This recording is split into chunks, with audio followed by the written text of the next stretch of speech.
আজকে মিডিয়াতে দেখলাম খাজা গরিবে নওয়াজ মঈনুদ্দিন চিশতি রহমতুল্লাহ আলাইহির আওলাদ খাজা শরফুদ্দিন চিশতি রহমতুল্লাহ আলাইহির উরুস শরীফ বন্ধ করে দেওয়া হয়েছে।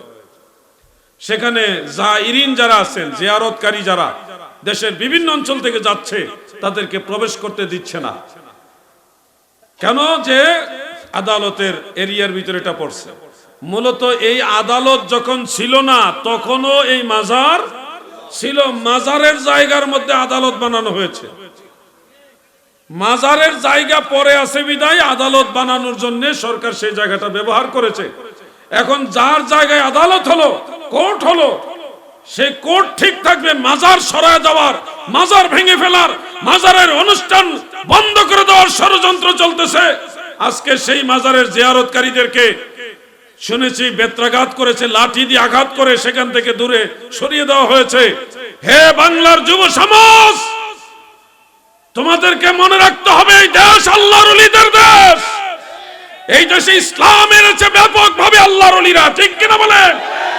খাজা মঈনুদ্দিন চিশতি আজমিরি রহমাতুল্লাহ আলাইহির আওলাদ যদি এই বাংলাদেশে মাজারে তিনার কবর শরীফে থাকতে না পারে, তাহলে আমরা থাকবো কার জন্য?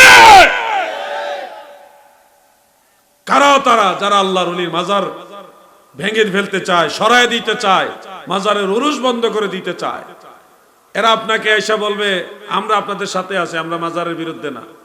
কিন্তু আপনার মানসিক অবস্থা যখন নরমাল হয়ে যাবে, তার দল ভারী হবে, তখন কিন্তু ঠিকই তারা মাজার ভেঙে ফেলবে। এদের কিন্তু হাজার চরিত্র, এদের চরিত্র বোঝা বড় মারাত্মক।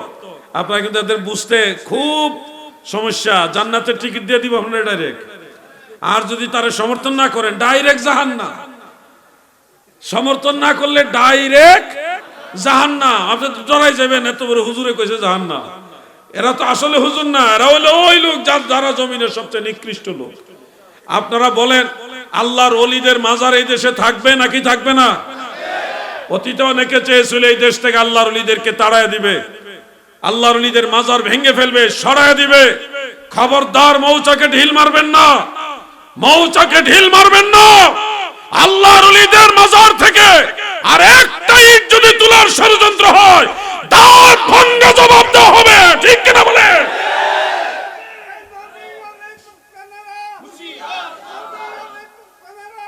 বারো ঘন্টার ব্যবধানে লং মার্চ ডাক দিয়েছিলাম। 3 লক্ষাধিক লোক 3টা স্পটে জমা হয়ে গেছিল মাত্র 12 ঘন্টার ব্যবধানে।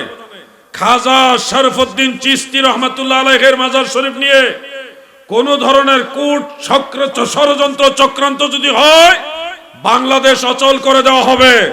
এই দেশ থেকে আল্লাহর ওলিদের দুশমনদেরকে বের করে করে নজদে পাঠিয়ে দেওয়া হবে।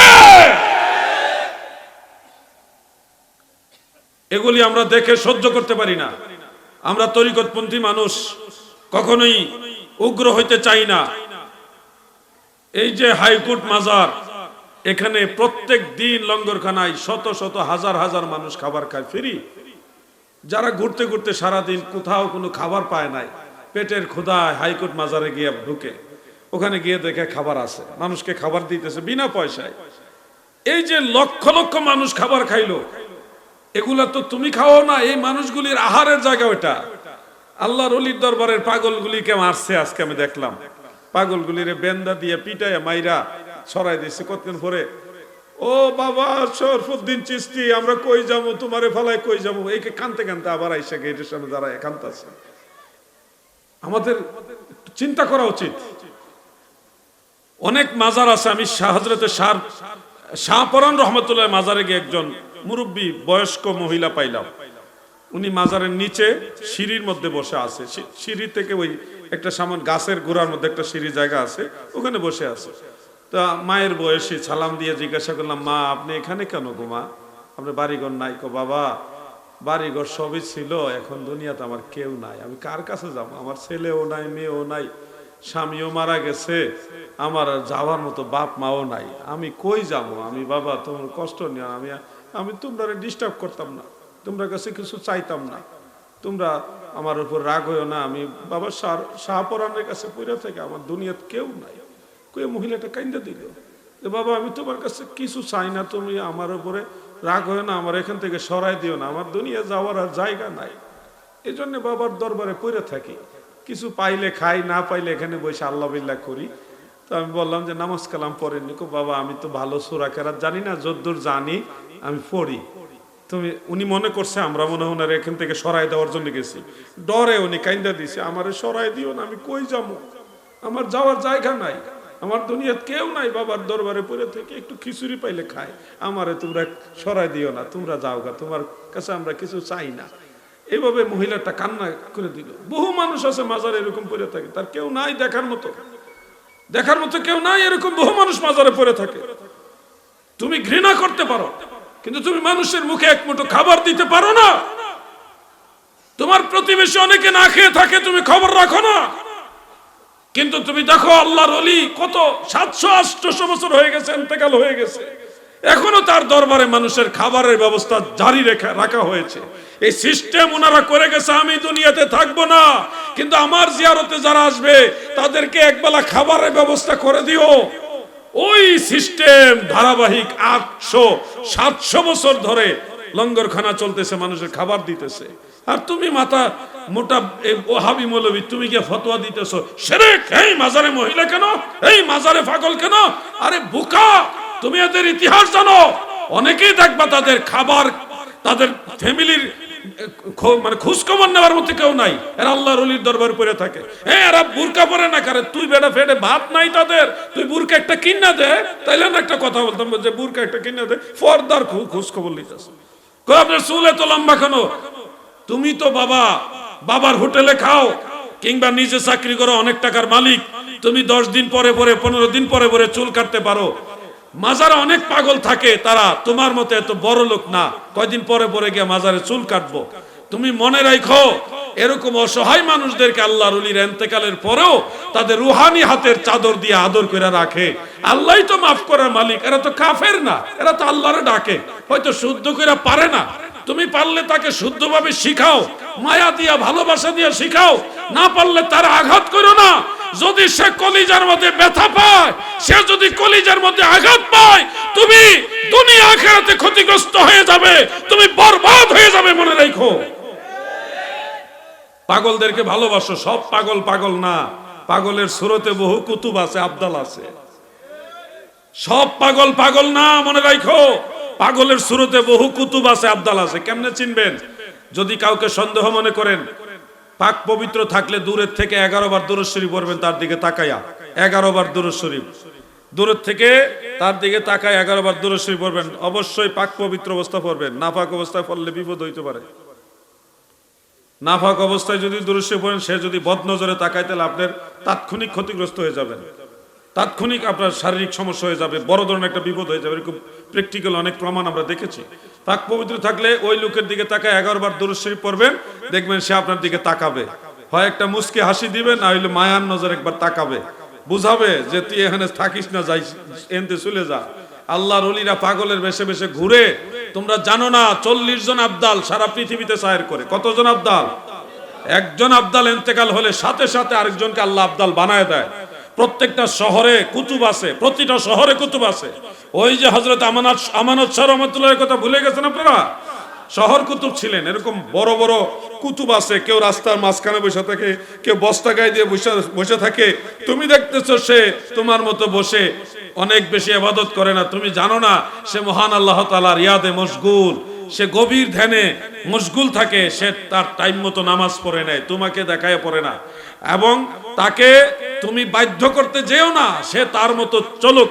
অনেক পাগল দেখছি, মানুষ সবাই নামাজে যখন দাঁড়াইছে, পাগলে গিয়া পিছনের কাতারে দাঁড়াইছে।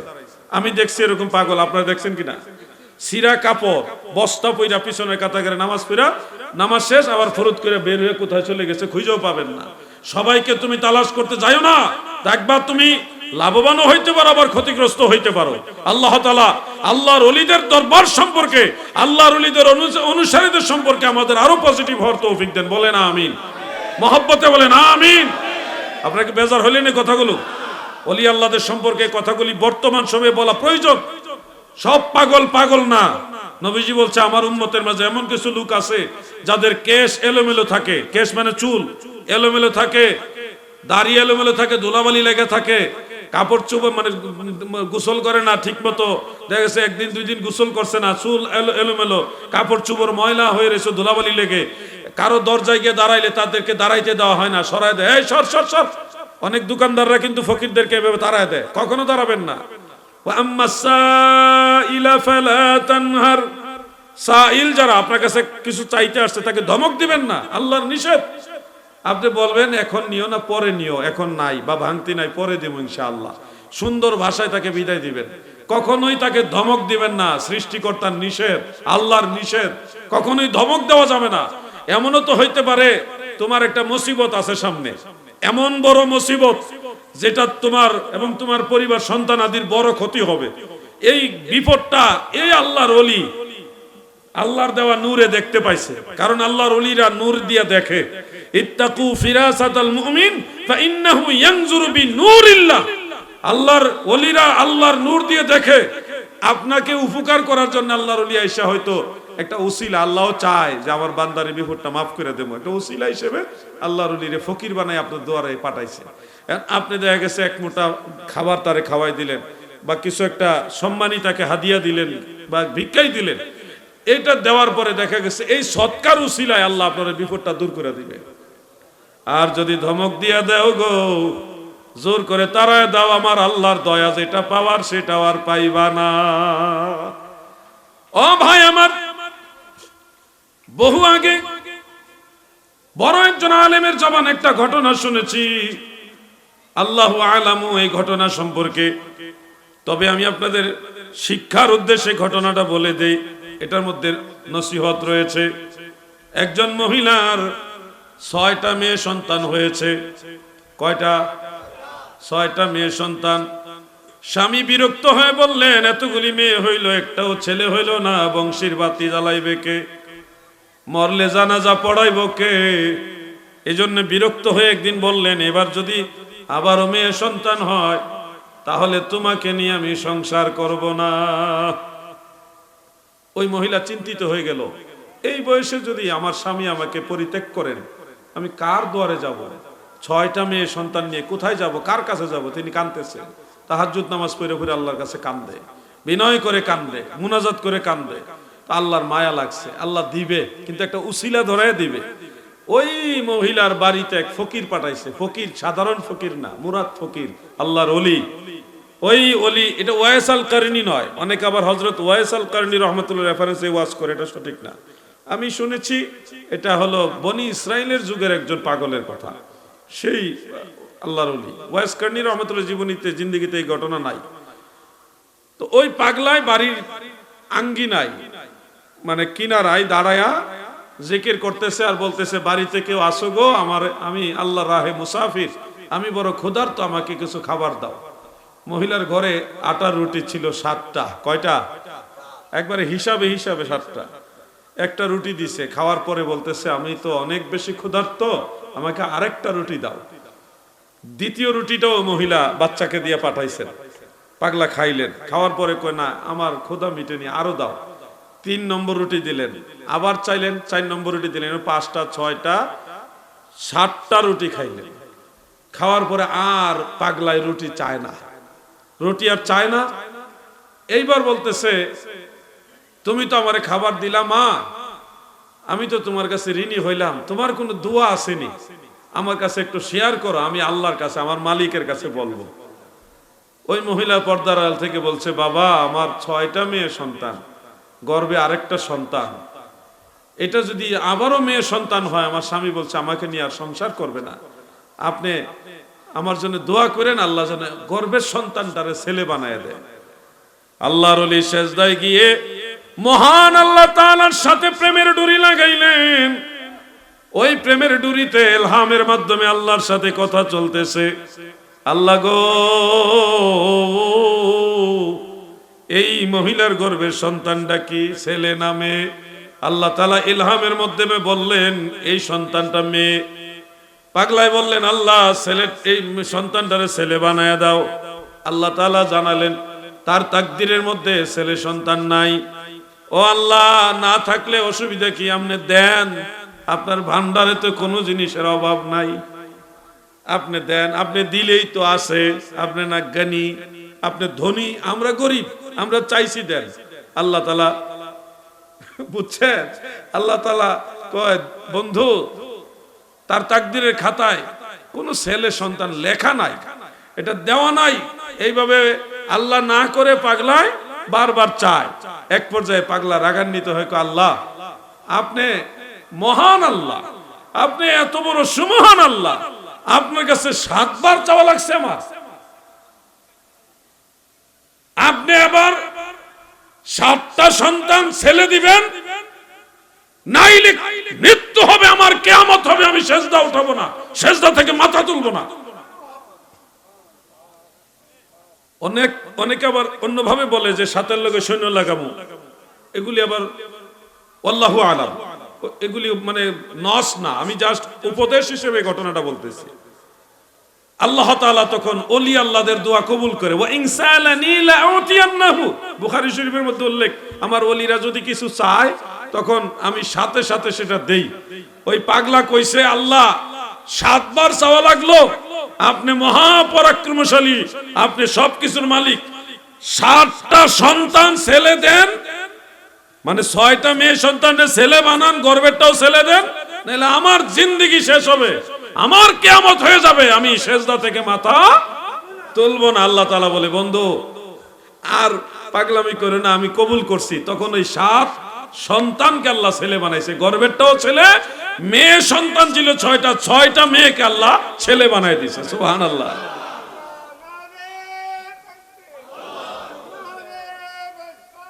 ইয়া রাসূলুল্লাহ। ও যুবক ভাইরা, ওনাকে দেখে তোমরা শিখো। দেখো তোমাদের দাদার বয়সী, কিন্তু কি জজবা তাকবীরের মধ্যে। আমার যুবক ভাইদের এর চেয়ে বেশি জজবা থাকার দরকার আসেনি না? আওয়াজে তো মনে হয় দরকারই নাই। আমি তাকবীর দেই, যুবকরা আবার জবাব দাও, নারে তাকবীর। হইছে না? এতগুলো যুবক থাকতে আওয়াজ এত নরমাল হবে এটা হয় না। আরেকবার চান্স, নারে তাকবীর, নারে রিসালাত, আহলে সুন্নাত ওয়াল জামাত, নারে গাউসিয়া, নারে চিশতিয়া, ইয়া খাজা গরিবে নওয়াজ। আসলে এই স্লোগান বেশ একটা না, প্রচলিত না।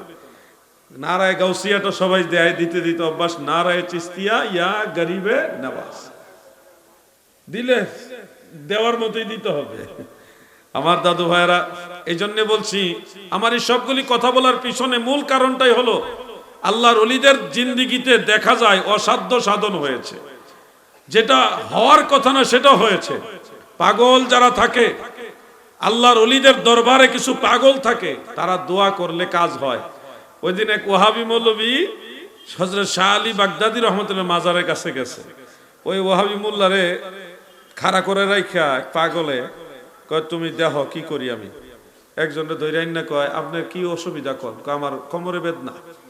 এক লোকের এটা কেন না কয়, আমার কোমরে ব্যথা। ওই লোকে কি করছে, কোমরে মেজে একটা থাপড়া মারছে। থাপ্পড় মেরা কয়, ব্যথা আসেনি? নরেশের কয় নাই। ওহাবি ভালো করে দেখেন, ভালো করে দেখেন, ব্যথা আসেনি। ওহাবি মোল্লা কইতাছে, ভালো করে দেখেন, ব্যথা আসেনি। কয় না, একটু আগে আসলে, এখন দিই নাই। আপনি কি করছেন? আপনি কি ওনার জাদু করছেন? কথা তোমার ব্যথা আসেনি, আমি তোমার ঠিক করে দিই। কই না, তাহলে আমার থাপ্পড় মারবেন নি? কোহা থাপ্পড় মারুন লাগবো? কই না, তাহলে তো আমার ব্যথায় নাই। ওহাবি কো ব্যথা নাই, মানে এক থাপ্পড়ে কয় বুঝলাম উনি আপনার লোক। ওহাবি কই উনি হয়তো আপনার লোক, এটা ব্যথা উনি স্বীকার করে না। আমি একজন নিয়ে আসি যার ব্যথা আসেনি। তো ওই ওহাবি মোল্লা আরেকজনকে বাইর করছে যে উনার ব্যথা আছে, ওটা ঠিক করে দেন। পরে ওহাবি মোল্লার সামনে ওই মুরব্বী পাগলে দিয়েছে একটা থাপ্পড়, ধুরুম করে মারে কয় ব্যথা আসেনি? ক না, নাই। ওহাবি মোল্লাকে এটা কেমনে হইল? এগুলি বুঝার মতো তাদের আকল নাই, কারণ তারা ওলি আল্লাহ বিশ্বাস করে না। ওলি আল্লাহর কারামত বিশ্বাস করবে কিভাবে? ঠিক কিনা বলেন? এগুলি আবু জাহেলের বংশধর। ওই যে নবীজিকে বলছিল, আপনি যদি আসমানের চন্দ্র টুকরা করতে পারেন তাহলে বিশ্বাস করবো আপনি আল্লাহর নবী। কিন্তু যখন নবীজি আসমানের চন্দ্র টুকরা করে দিলেন, তখন কয়টা জাদু কইছিলেন আবু জাহিল্লাহ, এ আবু জাহিল্লার বংশধরেরা। আমরা ওলি আল্লাহদের কারামত বিশ্বাস করি কিনা বলেন, সবাই বলেন করি কিনা। একটা গজল মনে হয়েছে, পুরান আমলের গজল, ওই আজ থেকে 12-15 বছর আগে গজল গাইতাম। কেউ বুঝিতে পারে না রে ওলি আল্লাহর খেলা, আর কামেল পীরের খেলা। জোর করিয়া বুঝতে গেলে, জোর করিয়া বুঝতে গেলে তার ঘটে মরণ জ্বালা। কেউ বুঝিতে পারে না রে ওলি আল্লাহর খেলা, ভবে কামেল পীরের খেলা। আল্লাহুম্মা সাল্লি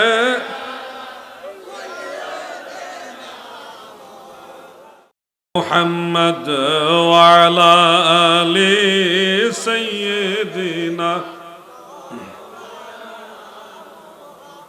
সময় বড় দ্রুত যাচ্ছে, প্রশ্ন আমি নিব 2 থেকে 3টা, একটা লিখিত চলে আসছে, আরো 2-1টা প্রশ্ন নিব। ও রওজান এলাকার নবীর প্রেমিকেরা, প্রশ্নের ক্ষেত্রে আপনারা অবশ্যই খেয়াল রাখবেন কোন রাজনৈতিক প্রশ্ন যেন না আসে, এটা আপনারা খেয়াল রাখতে হবে। আর প্রশ্নের মধ্যে যেন শিক্ষণীয় বিষয় থাকে, কোনো খটকা প্রশ্ন যেন না থাকে, এটাও খেয়াল রাখতে হবে। কি কথা ঠিক আছে না? একটা প্রশ্ন আমি পাইছি, আরো 2টা নিব।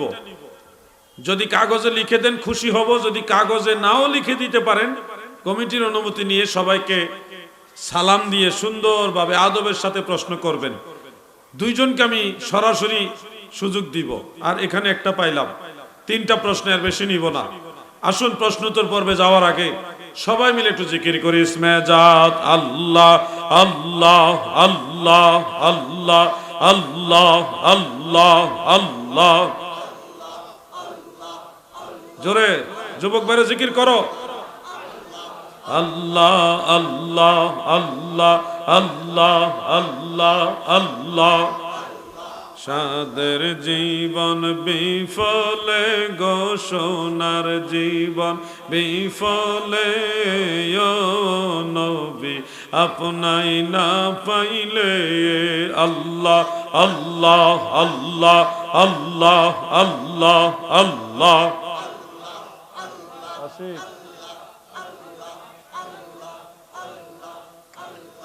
আল্লাহ আল্লাহ আল্লাহ।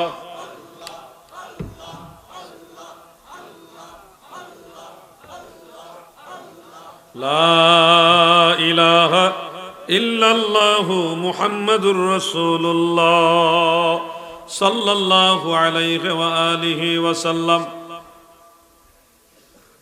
একটা প্রশ্ন এসেছে এভাবে, বিভ্রান্ত করার জন্য নয়, ইসলাম সম্পর্কে জানার জন্য। মাজারে মহিলা যাওয়া জায়েজ কিনা একটু জানাবেন। আমিও বিষয়টা নিরপেক্ষভাবেই বলবো, যেটা কোরআন হাদিসে আছে সেটাই আপনাদের বলবো। আমরা যারা বাংলাদেশের মুসলমান, পৃথিবীর বেশিরভাগ মুসলমান হলো হানাফি মাযহাবের অনুসারী। আমাদের মাযহাবে, হানাফি মাযহাবে বিশুদ্ধ ফতোয়া মোতাবেক উপযুক্ত পরিবেশ থাকলে, ফিতনার আশঙ্কা না থাকলে মহিলারা মাজার জিয়ারত করতে পারবে, এটা হলো বিশুদ্ধ ফতোয়া। আর যদি ফিতনার আশঙ্কা থাকে, উপযুক্ত পরিবেশ না থাকে, তাহলে মহিলাদের মাজার জিয়ারতে যাওয়া মাকরুহে তাহরিমা, কবিরা গুনাহ। এক কথায় উত্তর এটা। হানাফি মাযহাবে মহিলাদের মাজার জিয়ারতের বৈধতা দিয়েছে কোন দলিলের আলোকে? উত্তর হলো অনেকগুলো দলিলের আলোকে। এর মধ্যে অন্যতম হলো আল মুস্তাদরাক আলা সাহিহাইনের মধ্যে বিশুদ্ধ সনদে উল্লেখ, আর মুসান্নাফু আব্দুর রাজ্জাকে দাঈফ সনদে উল্লেখ রয়েছে, ইন্না ফাতিমাতা বিনতা রাসূলিল্লাহি সাল্লাল্লাহু আলাইহি ওয়াসাল্লাম কানাত তাতি ইলা কবরি হামজা ফি কুল্লি ইয়াউমিল জুমআহ। প্রত্যেক জুমার দিনে, প্রত্যেক শুক্রবারে নবীজির কন্যা, জান্নাতের মহিলাদের সরদারনি খাতুনে জান্নাত হযরতে ফাতেমাতুজ জাহরা রাদিয়াল্লাহু তাআলা আনহা, যাকে আমরা মা ফাতেমা বলি, সেই মা ফাতেমাতুজ জাহরা প্রত্যেক জুমার দিনে মদিনা শহর থেকে উহুদের পাহাড়ের পাদদেশে হযরতে আমির হামজা রাদিয়াল্লাহু আনহুর মাজার জিয়ারতে যাইতেন। এমন কি হযরত আমিরে মুআবিয়া রাদিয়াল্লাহু আনহু এর খেলাফতের আমলে নবীজির স্ত্রী হযরত আয়েশা সিদ্দিকা রাদিয়াল্লাহু তাআলা আনহা, আমাদের মা উম্মুল মুমিনিন, পৃথিবীর সমস্ত মুমিনদের মা আম্মাজান আয়েশা সিদ্দিকা রাদিয়াল্লাহু তাআলা আনহা, তিনার আপন ভাই হযরত আব্দুর রহমান ইবনু আবি বকর সিদ্দিক রাদিয়াল্লাহু আনহুমা তিনার মাজার জিয়ারতে গিয়েছেন। এটা তিরমিজি শরীফ সহ বেশ কিছু কিতাবে বিশুদ্ধ সনদে উল্লেখ আছে। তাহলে নবীজির স্ত্রী এবং নবীজির মেয়ে দুইজন থেকে আমরা পাইলাম তিনারা মাজার জিয়ারত করেছেন। এছাড়া সহিহ বুখারীর মধ্যে উল্লেখ আছে নবীজি একবার কোথাও যাচ্ছিলেন, হঠাৎ দেখেন একটা কবরের কিনারে একজন মহিলা বসে আছেন, কিন্তু বসে বসে তিনি কাঁদতেছেন, ওই কবরের কিনারে বসে বসে কাঁদতেছেন। এই দৃশ্য দেখে প্রিয় নবীজি তাকে ধৈর্য ধারণ করার জন্য আদেশ দিলেন, তুমি ধৈর্য ধারণ করো এবং আল্লাহকে ভয় করো, কিন্তু মাজার বা কবর জিয়ারত থেকে নিষেধ করেন নাই। এই জন্য ইমাম মহিউদ্দিন নববী, ইমাম ইবনু হাজার আসকালানি, ইমামুল হারামাইন মোল্লা আলী কারি হানাফি, শেখ আব্দুল হক মুহাদ্দিসে দেহলভী হানাফি, ওনারা এই হাদিস থেকে দলিল নিয়েছেন যে রাসূল করিম সাল্লাল্লাহু আলাইহি সাল্লাম তাকে ধৈর্য ধারণ করার কথা বলেছেন, কিন্তু তাকে কবর জিয়ারত থেকে নিষেধ করেন নাই। এ থেকে প্রমাণ হয় মহিলাদের উপযুক্ত পরিবেশ থাকলে জিয়ারত করা জায়েজ আছে। মারহাবা বলেন। ফতোয়ে বাহারুর রায়েক, ফতোয়ে আলমগীরি, ফতোয়ে শামী, এছাড়া অন্যান্য কিতাবের মধ্যে আছে হানাফি মাযহাবের দুইটা মাসালা এই ক্ষেত্রে। একটা মাসালা হলো মহিলারা কবর জিয়ারত করবে না, এটা তাদের জন্য মাকরুহ, মুতলাকান মাকরুহ মানে মাকরুহ তাহরিমা, নিষেধ। ইমাম বদরুদ্দিন আইনি সহ বেশ কয়েকজন এই মাসালা দিয়েছেন। কিন্তু আসাহ, অধিকতর বিশুদ্ধ মাসআলা হলো যে আল আসাহু, বিশুদ্ধ হলো মহিলারা কবর জিয়ারত করবে, এতে তাদের কোনো অসুবিধা নাই, এটা তাদের জন্য মুস্তাহাব। এটা হাসিয়াতুত তাহতাবি আলা মারাকিল ফালাহ সেই কিতাবের মধ্যে উল্লেখ আছে। এজন্য আমার কথাগুলো পরিষ্কারভাবে খেয়াল করবেন।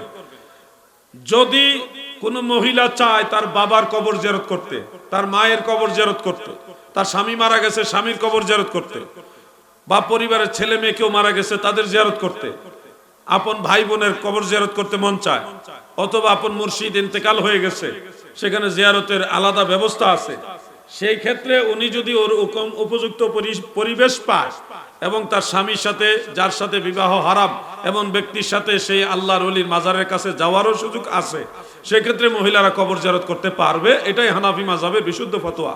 ইমাম আবুল হাসান কারখি রহমাতুল্লাহ আলাই, যিনি তৃতীয় তবকার মুজতাহিদ, তিনি বলেছেন হানাফি মাযহাবে এটা বিশুদ্ধ মাসআলা। মহিলারা সুযোগ থাকলে, ফিতনার আশঙ্কা না থাকলে মাজার জিয়ারত করতে পারবে। গত 1.5-2 বছর আগে যে কোনো একজন আলেম আমার এই মাসআলাটা বলার পরে উনি আমার বিরোধিতা করছিলেন। ইন্ডিয়াতে একজন বিরোধিতা করছে, বাংলাদেশে আরেকজন করছে। তো ইন্ডিয়াতে যিনি বিরোধিতা করছে ওনাকে যখন আমি লাইভে গিয়ে যখন আমি কয়েকটা কিতাব বরাবর দিছি, এরপরে তো উনি থামে গেছে। কিন্তু আমার মাতৃভূমি বাংলাদেশে একজন আলেম, উনি আর থামে না, উনি এটা নিয়ে বাড়াবাড়ি করতেই আছে। পরে আমাদের ইয়াসিন ভাই আছে না, হাজী আমিরুল হুজ্জাজ ইয়াসিন ভাই, ওনার বাসাতে ওই আলেম সাহেব এবং ওনার সাথে আরো 2-1 জনকে ইনভাইট করা হলো, আমাদেরকেও ইনভাইট করার। আমি ঢাকা থেকে আসছি, তো আসার পরে আমার সাথে আরো 2 জন আলেম ছিল, ওনারা 4-5 জন আসছিলেন। তো উনি একটা কিতাব আনলেন, কিতাবুল ফিকহি আলা মাযাহিবিল আরবা। সেই কিতাবটা মূলত 4 মাযহাবের ফতোয়াগুলি এক জায়গায় জমা করা হয়েছে। এখানে নির্দিষ্ট কোনো এক মাযহাবের কথা উল্লেখ করা হয়নি, 4 মাযহাবের রায়গুলি উল্লেখ আছে। তো সেই এবারত থেকে তিনি আমাকে বুঝাইতে চাইলেন যে মহিলাদের কবর জিয়ারত করা জায়েজ নাই। তো আমি বললাম যে এবারত কি সম্পূর্ণটা পড়ছেন কিনা বলে কিতাবটা উনি আমাকে দিলেন। আমি শেষে লেখা আছে যে মহিলাদের ফিতনার আশঙ্কা না থাকলে কবর জিয়ারত করা জায়েজ। শেষের লাইনটা আমি পড়া সবারই শুনাইলাম। শোনানোর পরে উনি বলতেছে, না ঠিক আছে, শেষের লাইনটা আছে, তো ফিতনার আশঙ্কা তো আছেই, সব জায়গায় কি আর ফিতনার আশঙ্কা থাকে নাকি? একজন মহিলা তার বাবার কবর জিয়ারত করবে, তার বাড়ির কাছে তার বাবার কবর, এখন যদি মাকরু হয়ে যায় তাহলে তো এইটাও পারবে না। আপনাকে শর্ত দিতে হবে, পরিবেশ থাকলে জিয়ারত করতে পারবে, পরিবেশ না থাকলে পারবে না। এখন যদি আপনি ঢালাও ভাবে বলেন জিয়ারতই করতে পারবে না, তাহলে তো সে তার নিজের স্বামীর জিয়ারতও করতে পারবে না। নিষেধ হলে তো সবই নিষেধ হয়ে যায়। আর যদি কন্ডিশনাল জায়েজ হয় তাহলেও পরিবেশ থাকলে তারা জিয়ারত করতে পারবে। আমি যে কথাগুলি বললাম আপনারা কি বুঝতে পারছেন? এই উত্তরে কি কোনো ফিতনা হবে নাকি? আল্লাহ তাআলা আমাদের সব ভাইকে বুঝার তৌফিক দেন, বলেন আমিন। অনেক ফিতনা এই জমানাটা, এত ফিতনা ভয়ঙ্কর, মানে বলার মতো না। আচ্ছা যাই হোক, একটা প্রশ্ন আমি উত্তর দিলাম, আরো দুইটা প্রশ্ন নিব। কাগজে কোনো প্রশ্ন আসছে? কাগজে আসে নাই। আচ্ছা তাহলে আপনাদের মধ্যে যিনি প্রশ্ন করতে চান আদবের সাথে দাঁড়িয়ে সবাইকে সালাম দিয়ে প্রশ্ন করতে পারেন।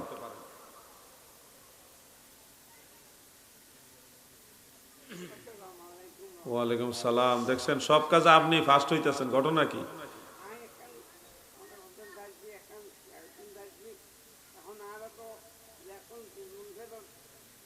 এটা আপনি একটু বুঝেন, আমার এটা আবার ট্রান্সলেশন করতে হবে, বুঝাইতে হইব। হ্যাঁ